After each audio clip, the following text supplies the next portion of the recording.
and welcome, one and all, to episode 3 of Hazbin Hotel. Last episode was great, and after rewatching it, I still feel that way. And it just further makes me excited to see what the rest of this season has in store. So let's go ahead and get right into it. However, if you were somebody watching the full version of this video over on the Watchalong YouTube channel, then let me go ahead and mention some of the specific things that I kind of noticed and picked up on last episode that are the reasons why I am more excited now than I was before. And not too surprisingly, I think, it is some things related to Alistair. So the song stayed gone between Vox and Alistair last episode. There were some things that I kind of noticed as it was happening, but on rewatch, on rewatch there were certain lines that just kind of got me thinking more, and it just kind of, again, just raised my interest in seeing and hoping that certain questions get answered and hopefully seeing certain things addressed as we move forward. And one of the things is, so Alistair's been gone for 7 years now. Why has he been gone? What was he doing? Why was he gone? Why did he decide to come back now? Is it like, there's no way he came back specifically because of Charlie's Hotel, right? There's got to be something else. So a little bit of Alistair backstory in terms of that point is what I'm looking for there. Then also, something that Alistair kind of addressed during his verses in that song was he kind of touched on a broader idea that I'm sort of interested in, which is power level in hell. The kind of power of various demons and characters in hell. So he sort of makes the case that Vox is not as strong as he seems to be. He sort of makes the case that Vox's strength is fake, that it's borrowed at best. He mentions how Vox is he wouldn't be anything without the other V's.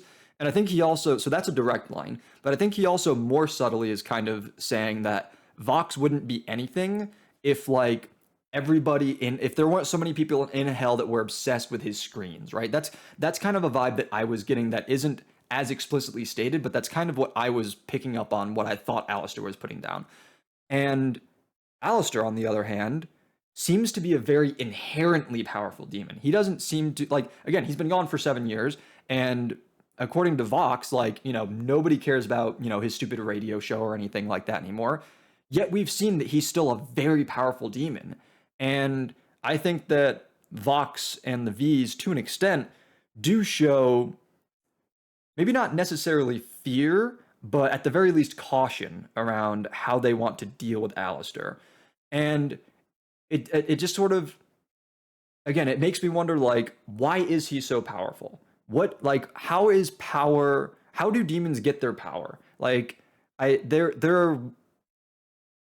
There are assumptions that can be made, I think, and theories that can be had about these things this far in the show, but I hope that we get some more direct kind of commentary on how these things do actually work, because power seems to be very important in hell, right? I think that's not super surprising, but it is the case that power seems to be very important. Power is directly related to your status in hell. It's almost like its own form of currency.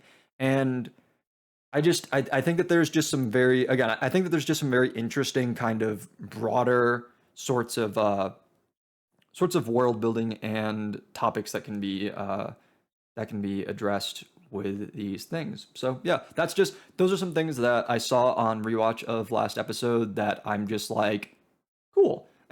I'm thinking about these things more specifically, and I want to see more of these things going forward. However, Alistair is unfortunately not really my camera, please.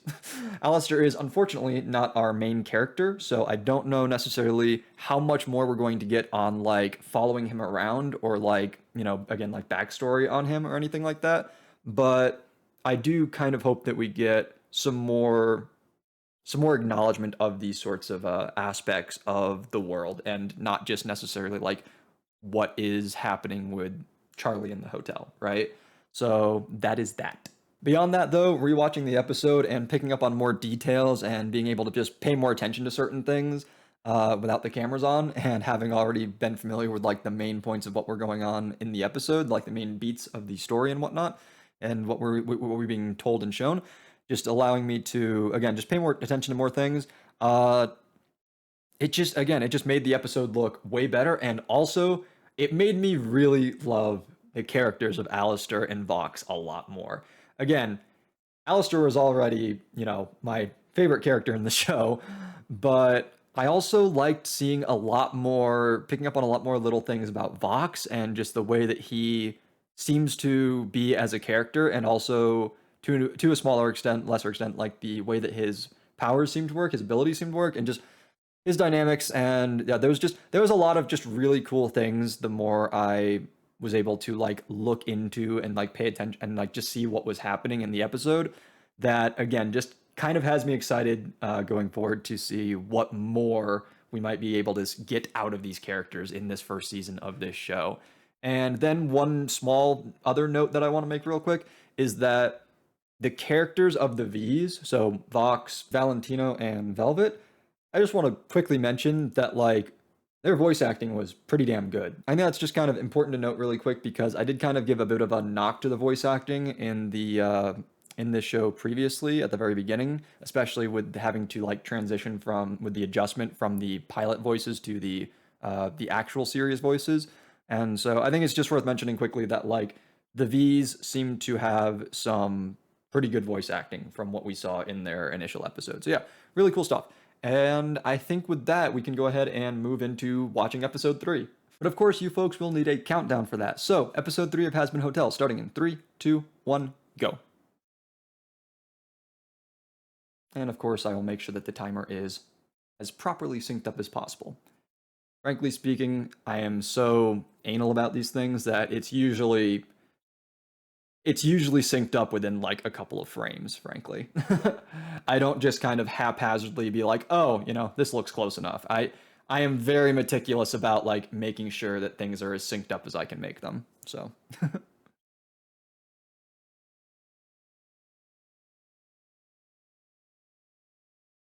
what is this like weird cat that we keep seeing? Like very briefly. We keep seeing it very briefly. I'm wondering if it's gonna be like important.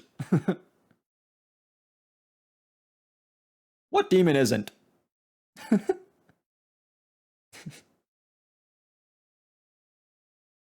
cannon?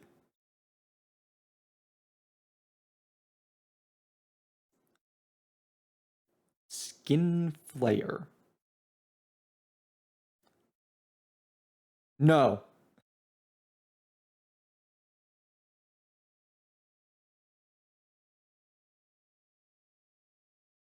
Hey, Sir Paranoid, settle down.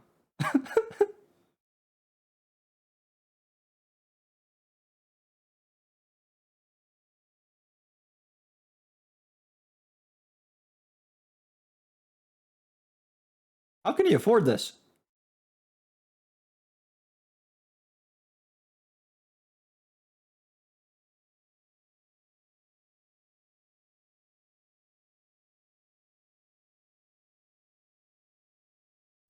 He's hiding behind his machine.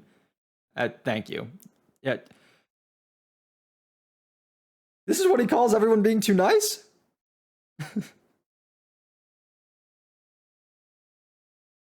Okay.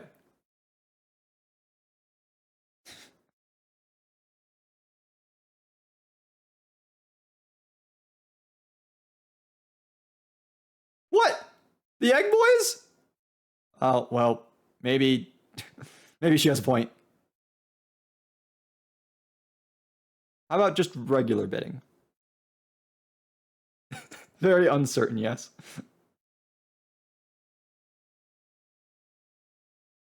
Just just tell them not to be evil anymore.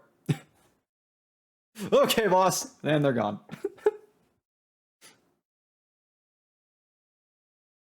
I hope we see them again. Even Charlie's struggling a little with this.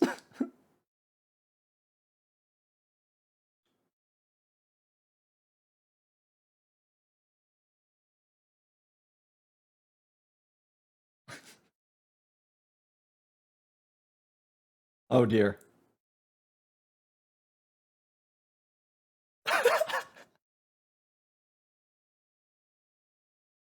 You don't say. Yeah, he was very excited about that at first. Hostility? Tension, sure. Okay, so now that Pentious is being himself, it's not it's actually really nice to see that he is having a bit of a hard time adjusting.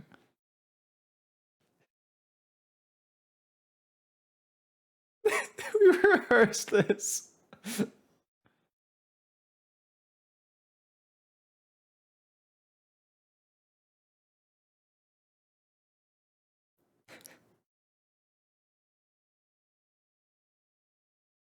I mean, can't wait to see that change by the end of the episode. Oh dear. Oh dear.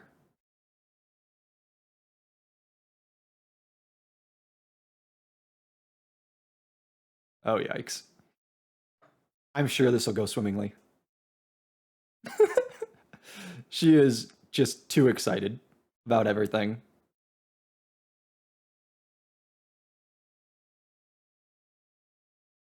Why is this so military?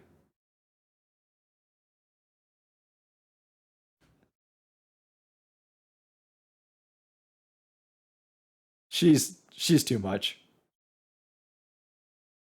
Who's gonna do it? And Baggy was, of course, the only person to step forward.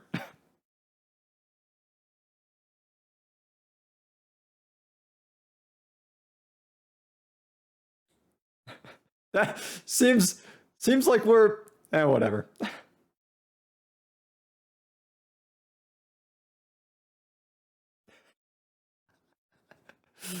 Oh,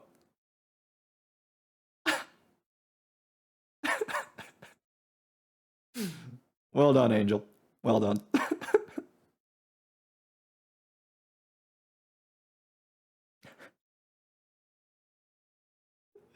I ugh. I I love that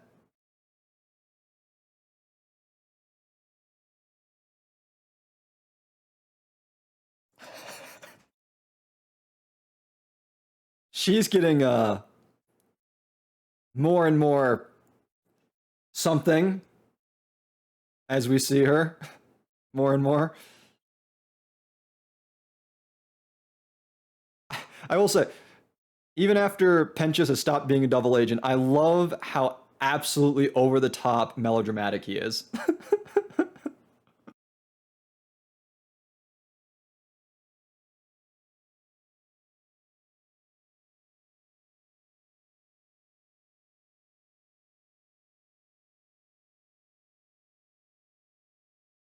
Who are you?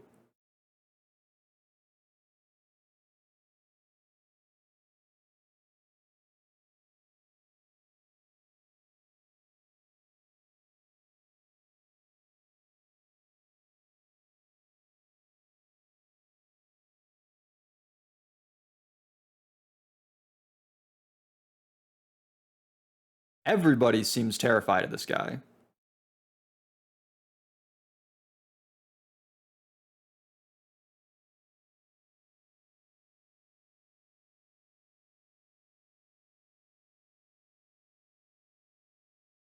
Okay, we're starting to touch on this backstory that I wanted to see.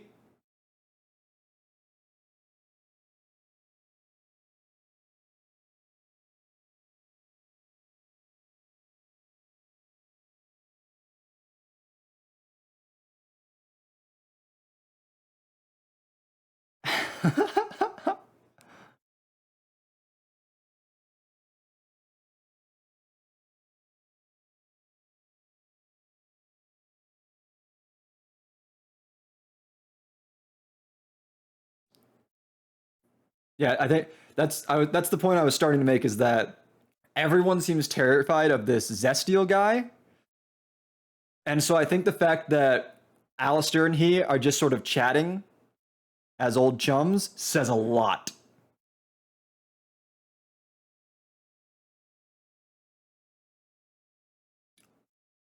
He's dead. We have names? Oh dear.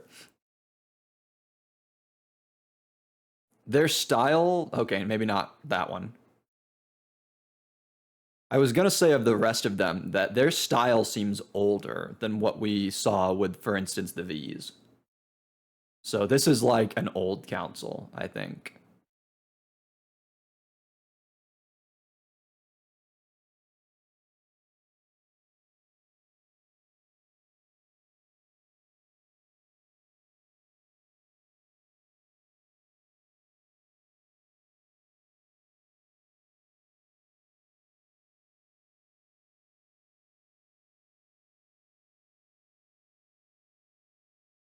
Ah, she's the weapons dealer. Hi.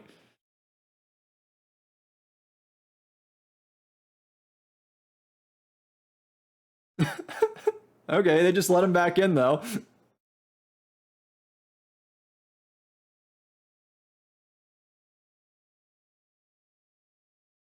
Okay, that's a pretty decent chunk.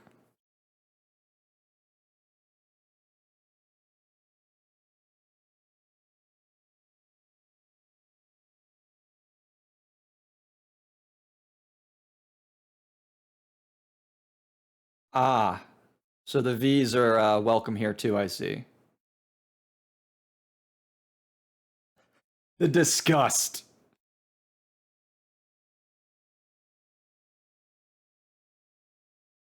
Charming. Yeah.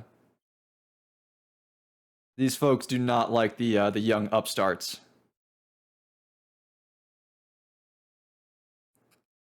Oh. Alistair. Oh, so they didn't do it. I thought she was about to brag about taking one out. Unless you know how this one was killed, I think you. Alistair really is a little freaky at times with his just massive grin.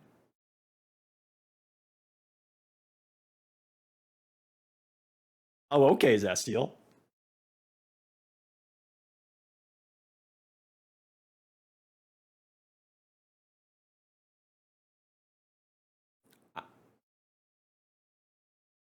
Did he just taste the. Yes, okay.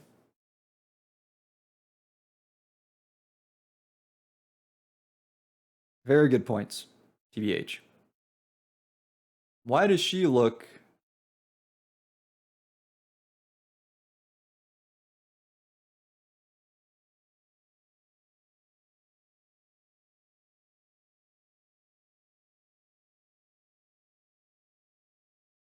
Not what I was expecting.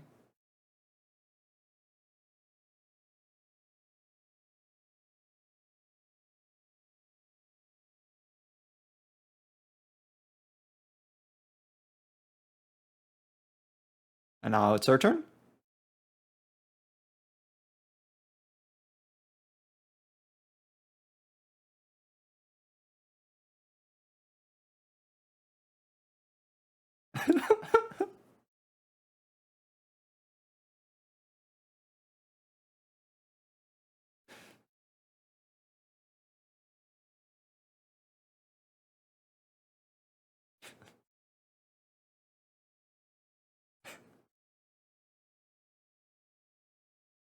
Ooh, give him more lines. Try it.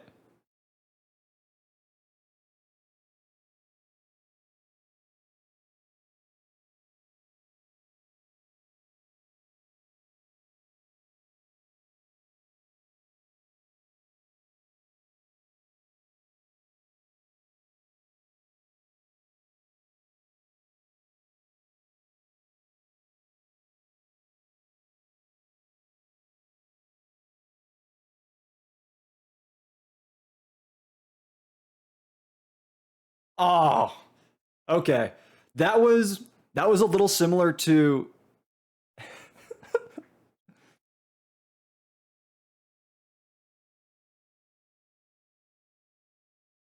that was a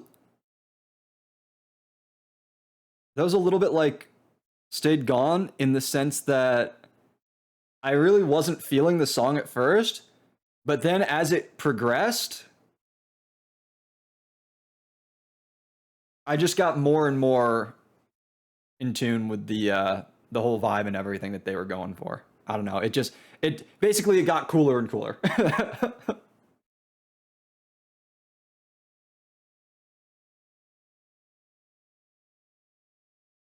Honestly, he's got a point.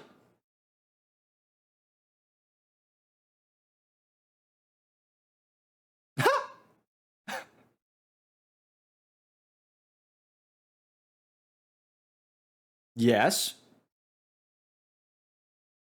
Rude.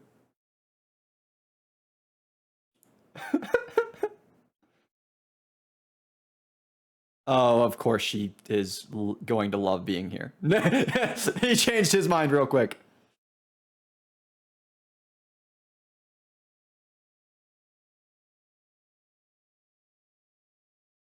Hey, don't kink shame.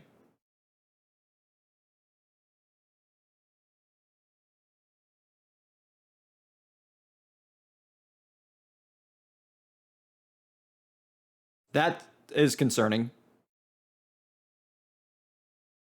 War?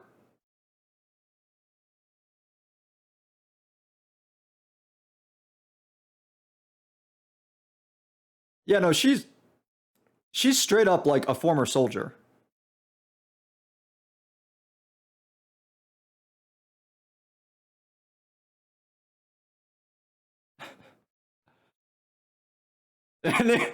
Nifty wants in. No, no, no.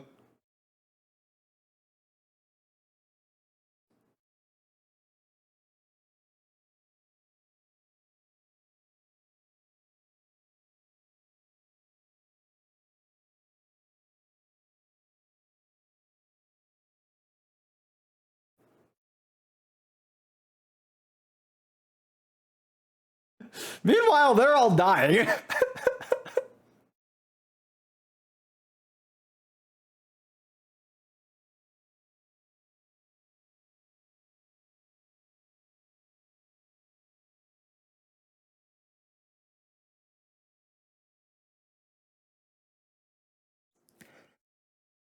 He saved him.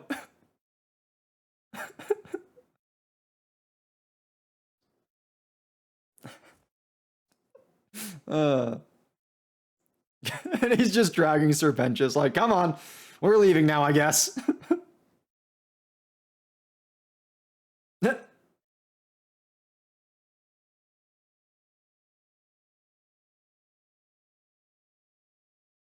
Liar.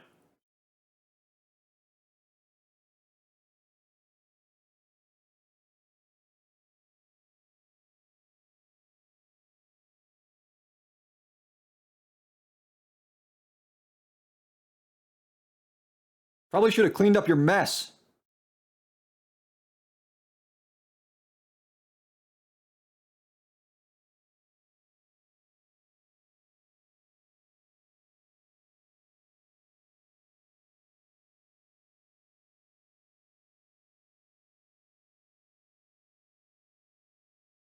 Holy soul.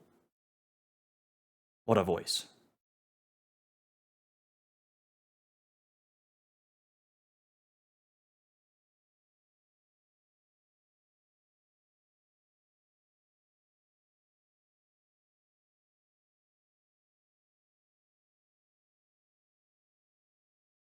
Why?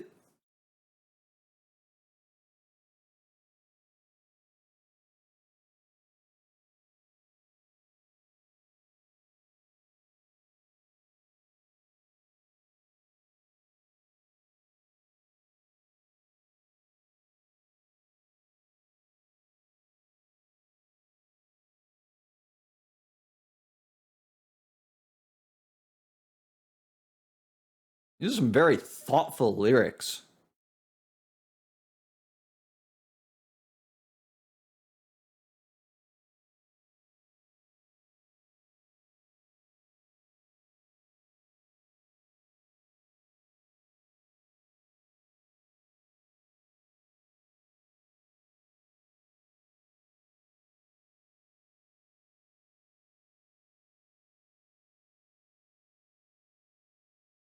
This feels much more natural for her.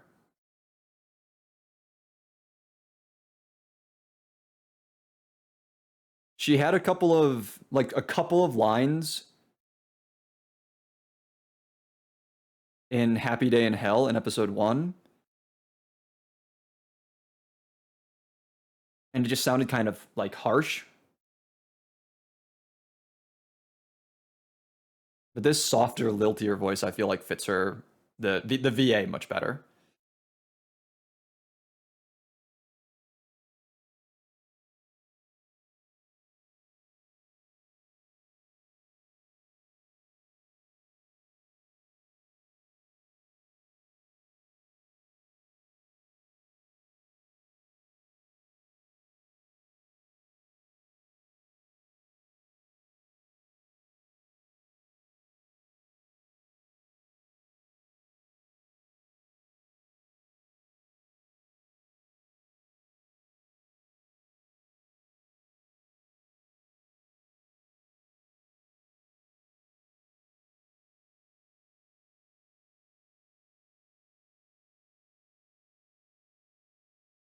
Meanwhile, the eggs just found a gun in the garbage.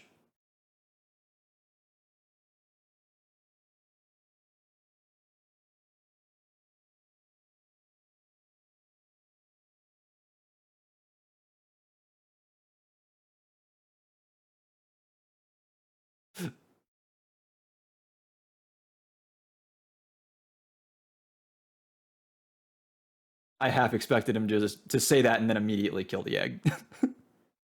I think that was Frank.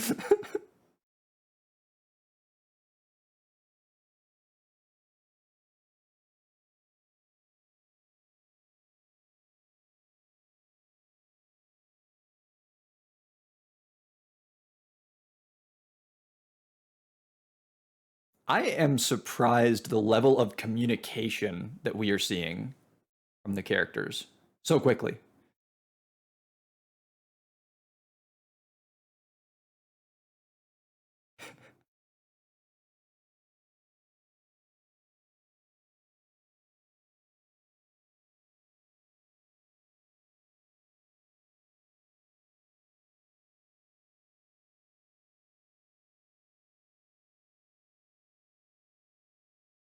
Holy moly, a thank you?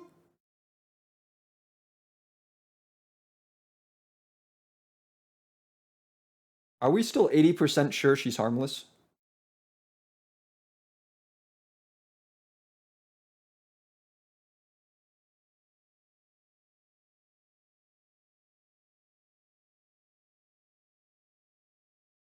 But no evil bidding, just regular bidding.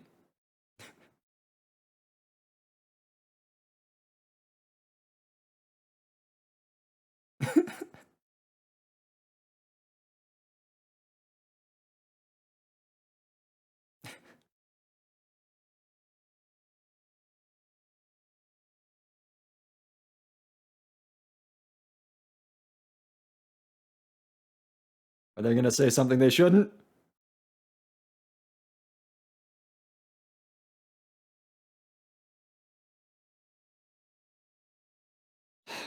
Frank.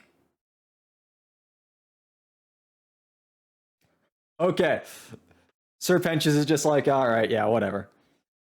Luckily, no one. Luckily, no one takes these eggies seriously. They take the eggs even less seriously than they take Penches. All right. Okay, overall, another really good episode, I would say. Like, this is, I don't know if I would necessarily say that I like this episode as much as the last episode, but that was because last episode had a lot more of a focus on Alistair and then also Vox, who was, really enjoyable as kind of a counterpart to Alistair. But even still, I really liked this episode for a number of reasons. And I guess, how do I say it? So, a couple of things. One, it seems like we are moving forward like rather quickly in like continuing aspects of the like main plot, so to speak, with like addressing, not necessarily addressing, but like moving forward on and progressing on like this point of like, hey, during the last extermination, an angel was killed. What's up with that? And and the way that we got to talking about that, I think, is also very worth mentioning and talking about in its own right, which is that we got introduced to more characters. We got introduced to Zestial and this council of the overlords, I think it was, and what was her name? Carmilla, I think, was the weapons dealer lady who is like heading it. Who she's kind of like the chair of the board, so to speak. And so we got more characters in general, just like broadly speaking, more characters, but also more kind of we got more info not we got to see more about dynamics of factions as well. So factions is something that I've mentioned a couple of times already, of like, the different kinds of, groups of alliances and antagonisms between different members of hell, and then also, hell versus heaven. And now we are seeing, that the V's are sort of, they are their own, they are part of this council of overlords, but they are also sort of an antagonistic separate group opposing the way that the overlords operate, because again, they seem to be kind of like they seem to be very much kind of like the new kids on the block. They seem to have their own ideas about the way that hell works and the way that things should be run, and how hell should be handling their relationship with, again, talking about factions, the way that hell should be handling their relationship with heaven, and the way that they should be responding to the angels coming down and just exterminating vast numbers of them on a regular basis.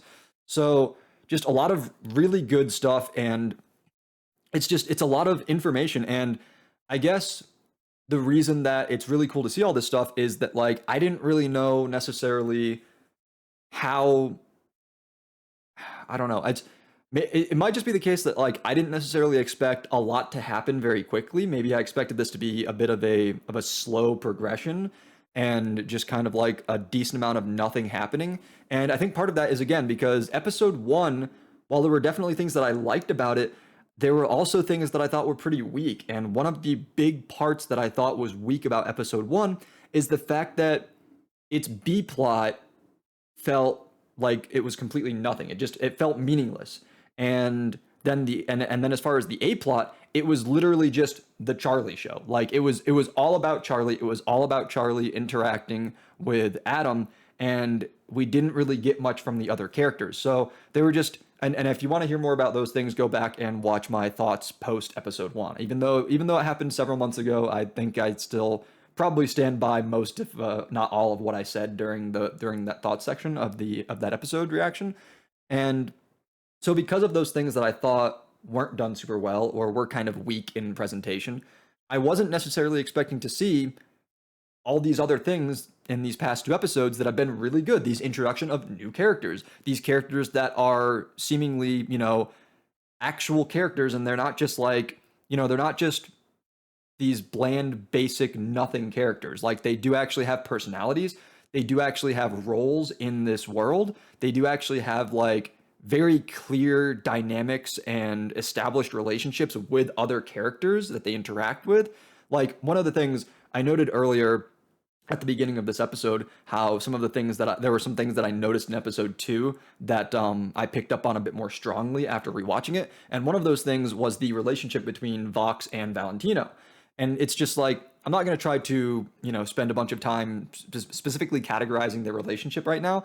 But I think if you go back and watch that episode, like, it's very clear that these 2 characters, or at the very least, Valentino is maybe a bit more of a bit more self-focused, self-centered type of individual. So maybe it's a bit more one-sided, but the characters of Vox and Valentino, or at the very least Vox towards Valentino, they know each other very well, and they know, like, how to interact with each other and how they, like, want to be engaging with each other. And it's just like, there's just so much depth to the characters, and then again, the world, with how we are progressing with this angel plot, this failed angel plot line, and Alistair seemingly scheming on in some manner that, like, Zestial comments on. Like, he says something to the effect of, like, no one should dare try to understand what's going on in your mind. He said something to that effect. Obviously, that's not an exact quote. I'm not going to go back and see what the exact quote was, but you get the point. You get that I'm paraphrasing. And so Alistair is obviously, like, up to something, not just with with his role in Charlie's hotel, but just kind of in general. Like he seems to be up to something, and and with his conversation with Zestiel, we also kind of gleaned to an extent that like kind of like I was saying previously, again as I introed this video, the way that like he came back for a reason. Like he was gone for a while, he came back. Why? What are the reasons? Why is he back? There's definitely something going on, and even though we didn't get an explanation this episode, the fact that we got teased towards that this episode, the fact that we got like little tidbits of talking about it this episode, I think is really good because that tells me that we are going to learn more about this. This isn't something that like, sometimes when you want something to be good, when you're like, watching a show, watching a movie, reading a book, sometimes when you're engaging with media, sometimes you want something to be good. And so you start looking for things and finding things that aren't there. You start finding things that are like, you find hidden Easter eggs, or you find like, there's a word I'm looking for that I'm blanking on right now. You find foreshadowing, there it is. You find foreshadowing that actually isn't necessarily there because you're trying to find something that isn't actually there. You're kind of like projecting your own headcanons into the canon. And so sometimes when I'm talking about like, oh, I want to see XYZ, I need to make sure that I need to make sure that that when I'm looking for things that are hinting at XYZ, that they're actually there and that I'm not just imagining them in hopes of seeing what I want to see. Does that make sense? So the fact that we got like direct conversation about some of the things related to Alistair that I had previously talked about is really good for me because again, it tells me that we are going to get that information. It tells me that we are going to get those reveals. We just have to be patient. I just have to continue watching the show and eventually I'll get those payoffs that I'm hoping to see. At least that's what I'm hoping. And then again with characters, something else that I want to make note of is something that I mentioned like really briefly a couple of times, but I just want to make a very direct acknowledgement of because again, I feel like they are doing it pretty well thus far, especially considering again, this is the third episode in the show and this isn't Arcane. These aren't 40, 50-minute episodes. This is 20, 24-minute episodes, right? I think with credits, it's like 22-minute episodes, These are regular length TV show episodes. And so the fact that like there are certain things that are happening already in only 3 episodes says a lot. And the specific thing that I want to make note of here in talking about character relations is the way that characters are demonstrating emotions and the way that they are demonstrating not just the way that we are being able to see their thoughts and feelings in like body language and facial expressions, but also the way that they are speaking to characters, the way they're interacting with each other. And the best way to talk about this is to talk about Vaggie and Charlie. So I think one of the things that I talked about back after having watched episode 1 was that something I wanted to see them continue from the pilot was the relationship between Vaggie and Charlie. And I do think that it is a bit different, but it's not, they haven't like dropped the relationship by any means. And there are still subtleties to it, but there's also some very direct factors to it, such as Vaggie calling Charlie honey or babe, like she's done. And the way that the way that they exchange physical contact is also like very intimate, very clearly intimate, I think.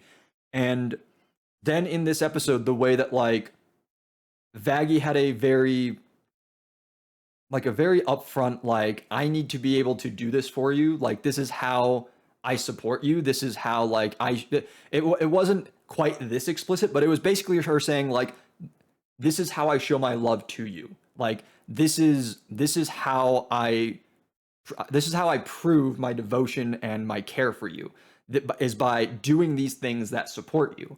And the fact that we see her quote unquote fail in her duty, so to speak, to Charlie in this episode and take it very harshly, and basically be like, I don't deserve to, if I can't do this for you, then I don't deserve to be with you. I don't deserve to be around you because I'm not doing what I'm supposed to be doing for you. And Charlie trying to be like, no, no, no, that's not how I want our relationship to be defined. Like that is like, I understand where you're coming, like that.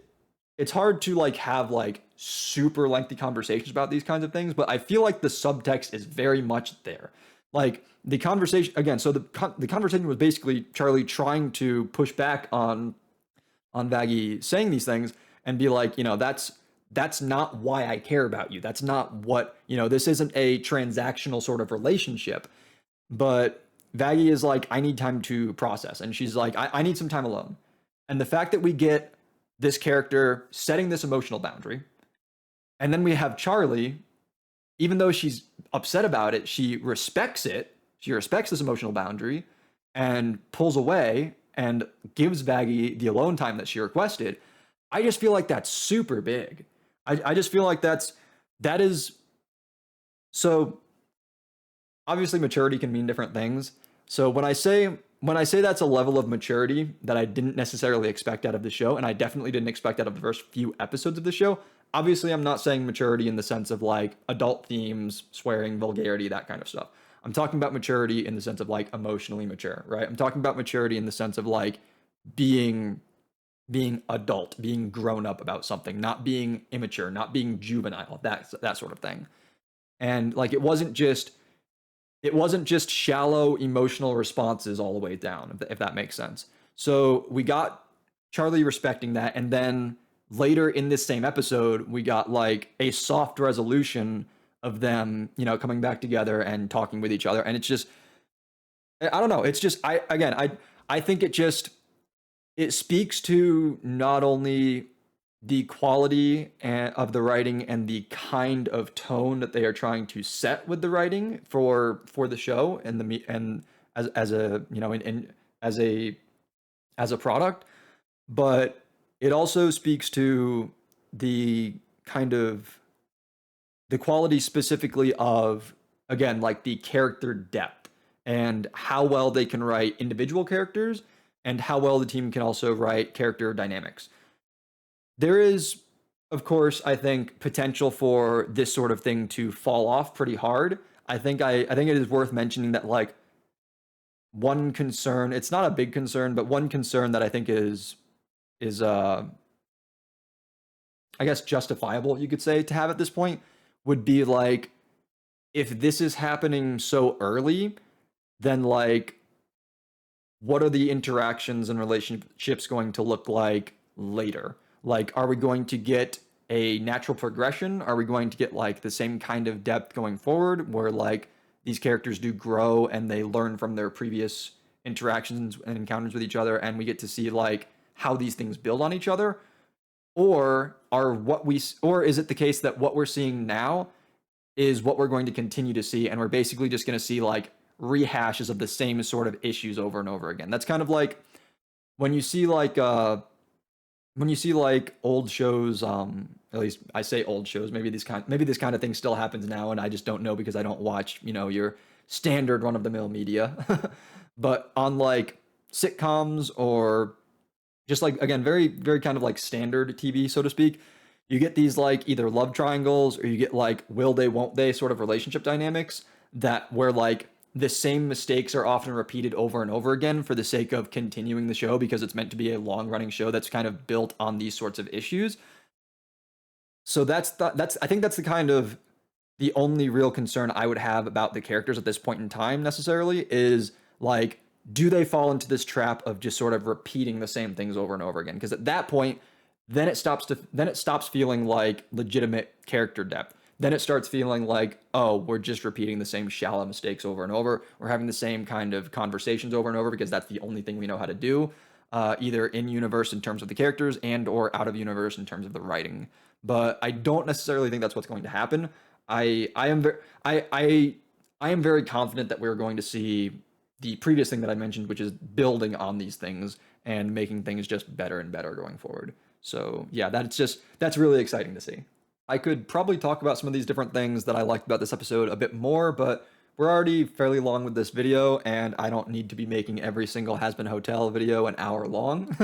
Nope, sorry, I lied. The more I thought about it, the more I realized that I actually still had several things I wanted to say about this episode, and if I tried to put all of that into the intro for next episode, then that would end up being much longer than I like for those to be. So now here I am doing a second recording, which is also something that I typically don't really like doing, but I much prefer this over having an intro for the next episode that would be 10, 15, 20 minutes long. So here we are. There's several, I guess, little things that I guess I just kind of want to go through in no real particular order. And then there's one, I guess, bigger, meatier thing that I'll get to at the end, and that'll be what we end off with. So let's go ahead and get into, I'm not going to be just like reading off of notes like I've done before, but I do have some things to just remind me what all it is that I wanted to talk about. So one thing, let's go ahead and start this off with something silly. So at the end of the episode, we see that not even Sir Pentious takes the Egg Boy seriously. We've seen so far that nobody really takes the Egg Boy seriously, despite the fact that like they can be agents for harm, in a sense. Like we do see them, they can use weapons, maybe not particularly competently, but they can use weapons. Like they can cause some damage potentially, even if they're not necessarily trying to do so. Like we've seen that they can be dangerous. Despite how ridiculous they are. And so the fact that I think that no characters that we've seen take them particularly seriously, not even Sir Pentious, for me, it's kind of funny in the sense that I wonder if this is being done not just as a joke. I don't necessarily think that what I'm about to say is going to happen, but I think it would be pretty funny if it did. I wonder if, in a sense, we are being shown how non-seriously the characters in universe take the Egg Boys to kind of prime the audience to similarly not take them seriously as a setup for a later scene. Like, so I don't really know the best way to explain this kind of scenario, but basically what I'm wondering is if at some point later on down the line, 4 or 5 episodes from now, maybe not even necessarily in this season, but if there's going to come a time where we have this scene that's like this sort of resolution, like not necessarily happy, but at the very least kind of calm scene, and then it gets interrupted by something crazy happening, like a gunshot going off and like one of our main characters being shot, and the camera shows us who it is, and it turns out to be one of these Egg Boys who was basically allowed to be part of the moment, specifically because nobody takes them seriously and nobody considers them to be a threat. I don't know. This isn't something that I necessarily think is going to happen, but I think it would be kind of funny to see something like this happen, if that makes sense. What else do we have for little things? So that was kind of silly thing. Even though these other things are not necessarily huge points in and of themselves, they are still a bit more serious and kind of more of these sort of observational stuff that I tend to make note of in these sorts of thoughts sections. And one thing I just want to say, especially after rewatching the episode, is I think that the animation for this show is like really good. And I think that it is important to note that it is, in my opinion, not just good by like Western standard. It's just straight up good.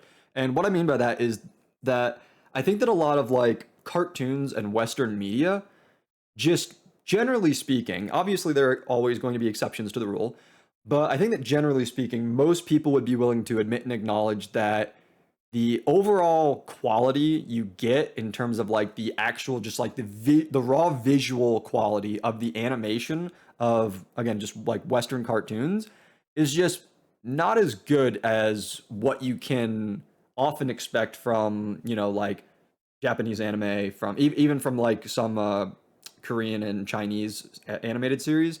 And again, I'm not trying to say that like all anime looks amazing, because I've watched a lot of anime. There's some anime that just look bad. But when you think about like big anime and the kind of like the way that it looks visually, and you think about like big cartoons from, like the US or some other Western countries, Canada, France, these sorts of countries sometimes have studios that make, animated series. it's generally the case that just Western animation just doesn't really look as good, again, just kind of overall, just generally speaking, as Eastern animation does. And I think that Hazbin Hotel, it was particularly during the song with, what is it, Respectless. It was particularly during that song, watching Velvet's movements, the way that she like sways and spins and bobs, and just like her character animation specifically, I think, were what made me realize and just sort of take note of the animation quality a bit more, just like a bit more specifically, just like to again, just kind of like trying to note specifically the quality of the animation around after of the entire episode and the past episode after having noted it specifically in those sequences. It just, again, it just made me realize that like there is a lot of detail in the animation. There is a lot of smoothness in the animation. There's just a lot of, it's there's just a lot of like really good time that's gone into animating these scenes to make them look good. And I just wanted to make note of the fact that I think this animation so far for this series has been pretty good. And not only has it been good is as when compared to like other Western media, but just like talking about animation in general. So yeah. And then also talking about just sort of general quality of some things from the show.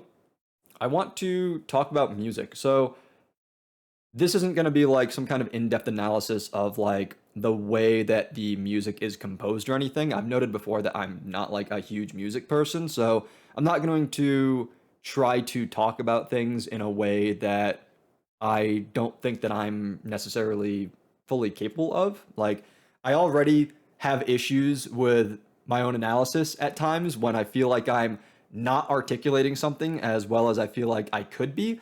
And when it comes to some things, like in this case, music that I'm talking about, I don't want to just straight up make a fool of myself by talking about it, by trying to talk about it at like a higher level when I don't feel like I'm capable of doing that. So I will leave that to other people. I'm sure that there are people who are like actually musically trained and or talented that have made videos like breaking down the songs and at like a technical level.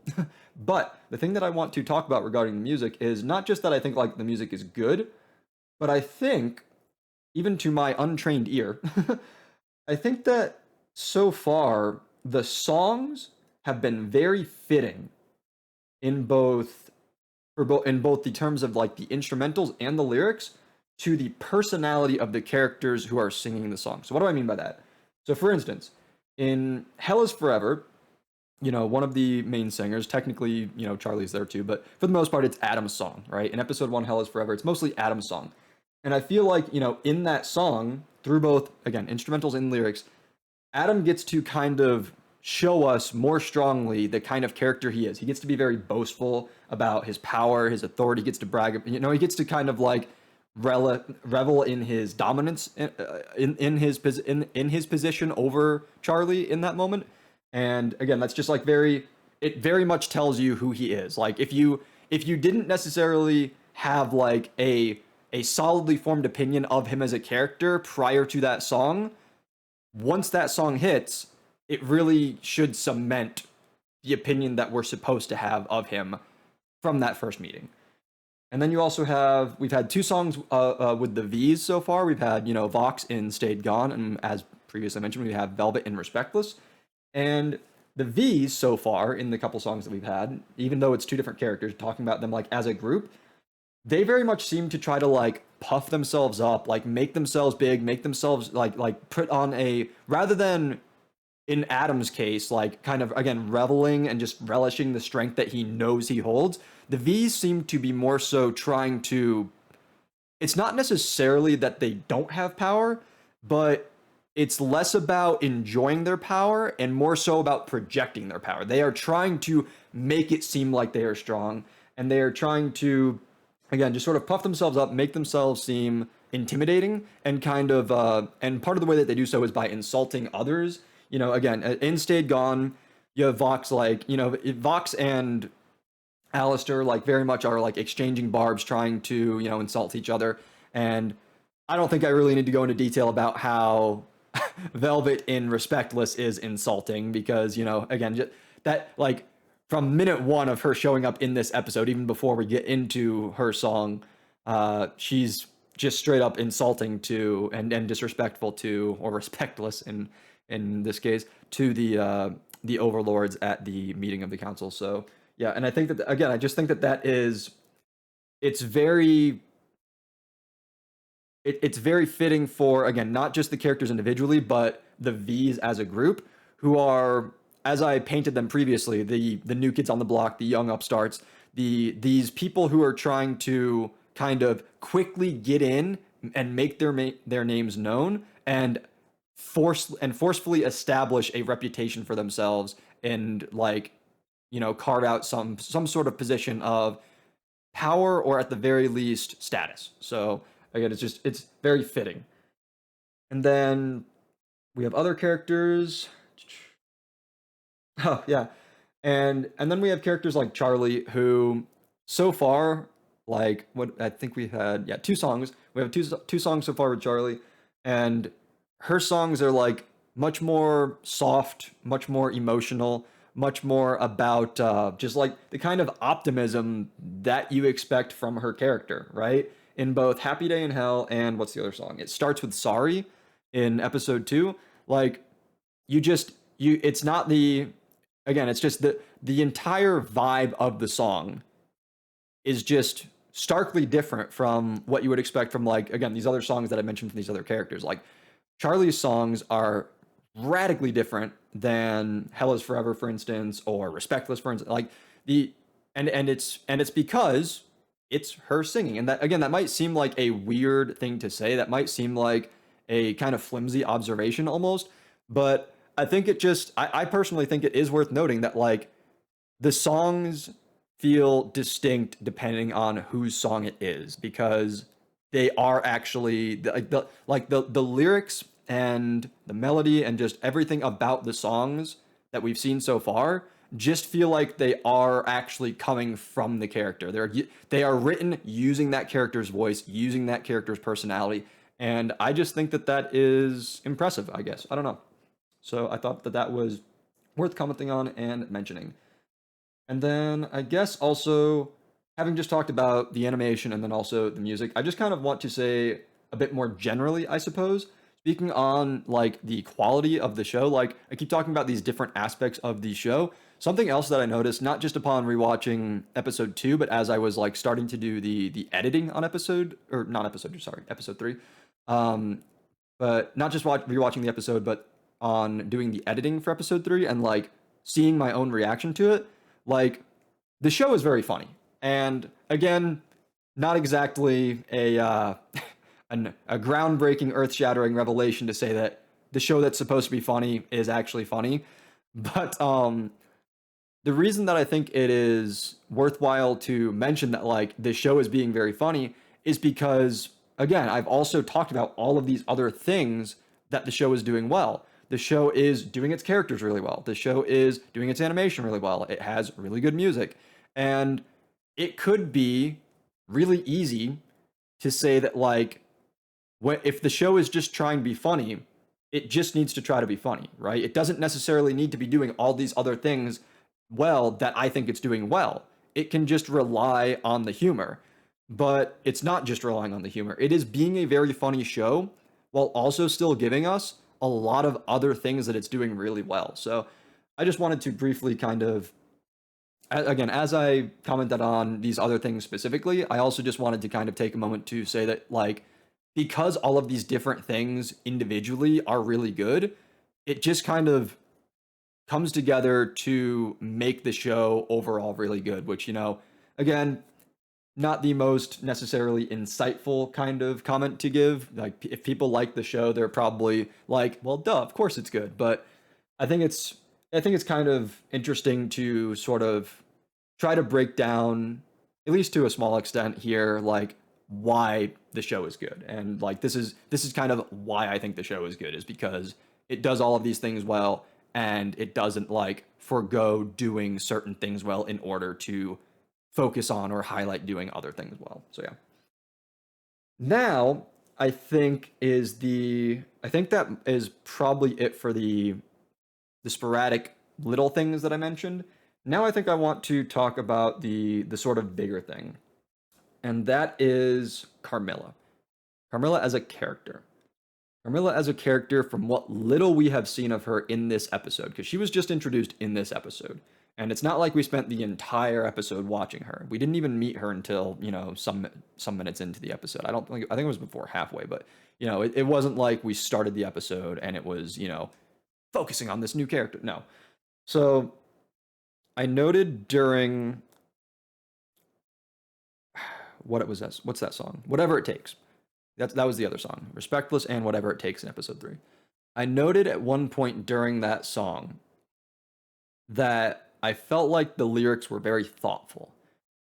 But I didn't try to continue with that point during the reaction, and then after the episode, because I had a bunch of other things that I wanted to talk about, I didn't necessarily expound further on what I meant when I said that I thought the lyrics were thoughtful. And I feel like the more as I again was doing editing and like revisited that comment that I made, and also just revisiting like the song itself, I feel like I would be a bit remiss to not talk about that a bit more. So, what did I mean by that? Kind of a lot, honestly. I feel like there was a lot that we were shown. Again, the characters, as much well, I had issues with characters in episode 1 feeling very basic, feeling very skeletal in terms of their writing, feeling a bit like caricatures of themselves. In episode 2 and 3, that has not been the case at all. The characters have felt like they've had much more depth to them overall. And Carmilla is a character who we know is an overlord, who we know makes weapons, is the largest arms dealer in hell, who we know apparently has the potential to kill angels. And yet, so these are like pieces of information that we learn. These are like what you would list as like bullet points talking about this character, right? For like, okay, what did we learn about this character in this episode? These are like quick bullet points that you would make. Here, it's like little brief factual observations, right? But then, during Whatever It Takes, she says something to the effect of she wanted to keep blood off of her face, which is interesting.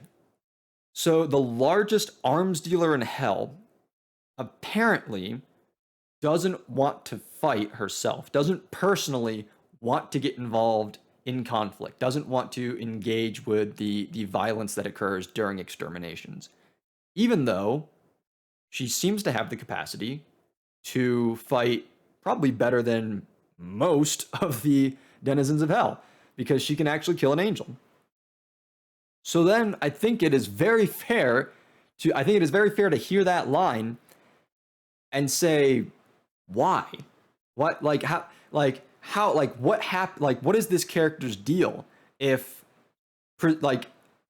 this is presumably something that, like, this is presumably a perspective that changed over time. I don't think that someone who wants to shy away from violence and combat probably like goes out of their way to become an arms dealer necessarily. Maybe, but I think it is also entirely possible to presume that she was very like warmongering and battle hungry in her younger years, and then something happened and now she's not.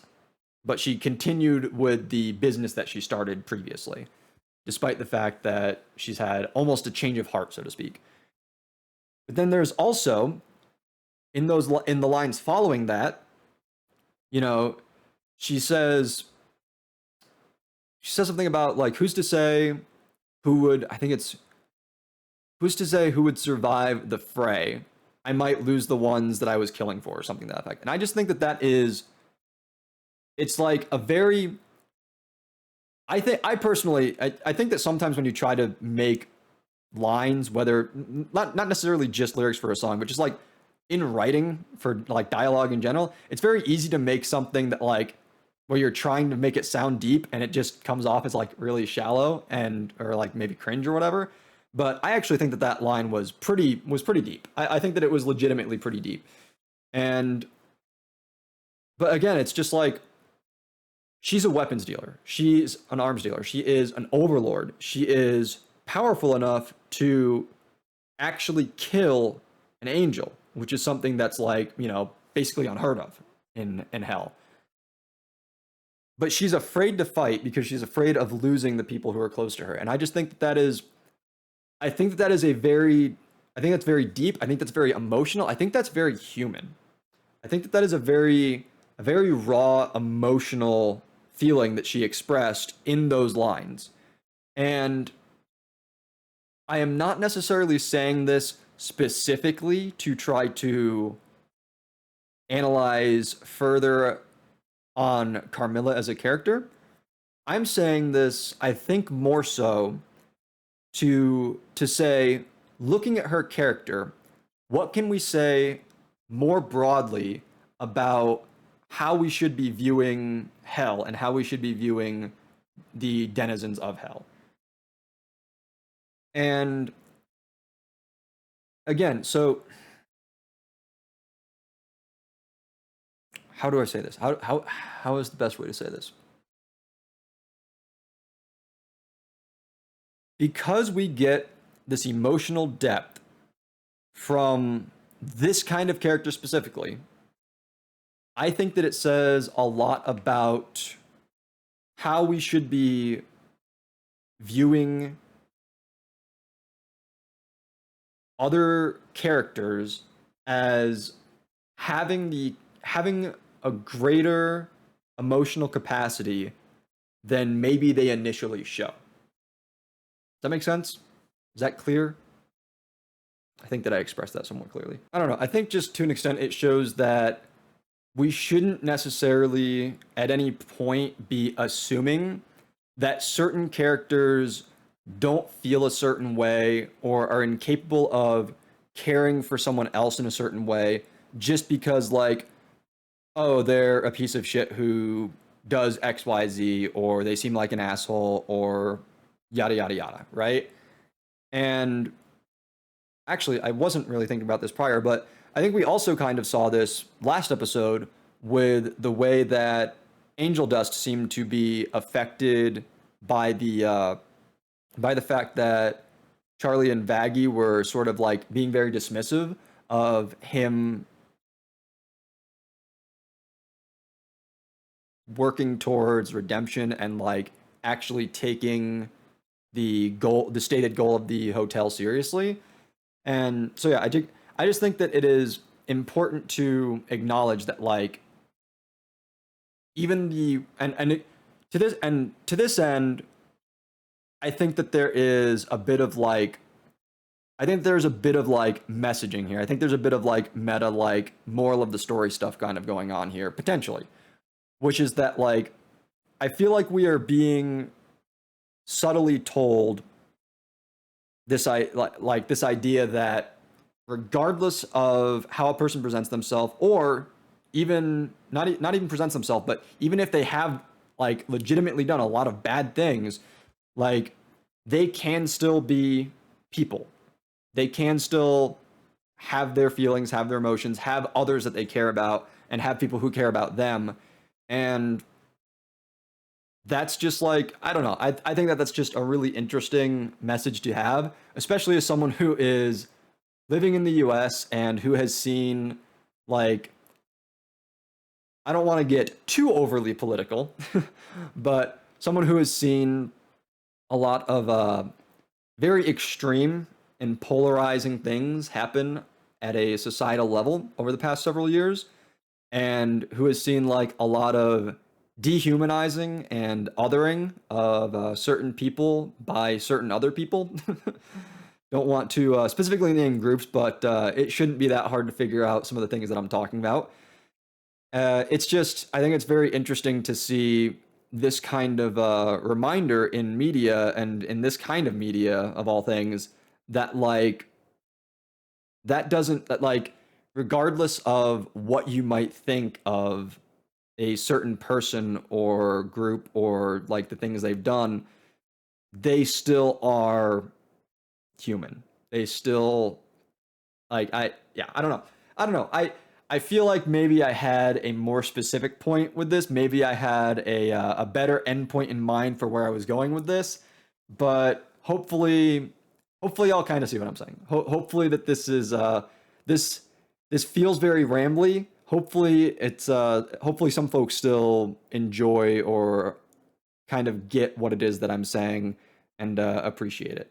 It's definitely bothering me now that I think that there was one other thing about this topic that I wanted to say, and I can't remember what it was, but I've already added like 20 some minutes of additional nonsense to this, and this video is now definitely going to be over an hour. I don't think it's going to be much over an hour, but it is going to be over an hour. So, anyways, I think I was saying something about trying to end the video.